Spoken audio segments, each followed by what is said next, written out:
Hello friends, welcome to my channel. ఈరోజు మనం బెండకాయ ఎగురు ఎలా చేసుకోవాలో చూసుకుందాం. ఇది చాలా ఈజీగా సింపుల్గా చేసుకోవచ్చు, ఎవరైనా చేసుకోవచ్చు. ముందుగా మనకు కావాల్సినవి బెండకాయలు ఇలా సన్నగా ఫ్రైకి కావాల్సినట్టు కట్ చేసుకోవాలి. ఇందులోకి ఆనియన్స్, కరివేపాకు, 4 వెల్లుల్లిపాయలు కట్ చేసుకోవాలి చిన్న చిన్నగా. ఒక ముకుడు తీసుకొని అందులో కొద్దిగా ఆయిల్ వేసుకొని, కొద్దిగానే చాలు. ఇప్పుడు కొంచెం జీరా వేసుకొని కరివేపాకు వేసుకోవాలి. కరివేపాకు ముందుగానే వేసుకోవాలి. ఆనియన్స్ వేసుకోవాలి.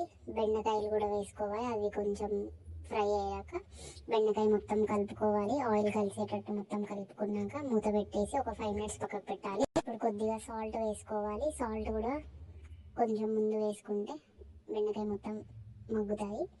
ఇప్పుడు మూత పెట్టుకొని ఇంకో 5 మినిట్స్ పెట్టుకోవాలి.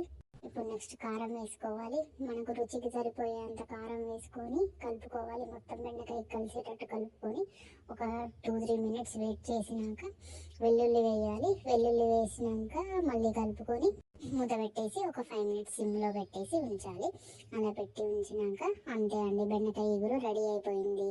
ఇప్పుడు మనం దీన్ని వేడి వేడి అన్నంలో సర్వ్ చేసుకొని తింటే చాలా అద్భుతంగా రుచిగా ఉంటుంది. ఎప్పుడైనా మీరు ఇలానే చేసుకుంటారు, ఒక్కసారి ట్రై చేయండి ఇలా.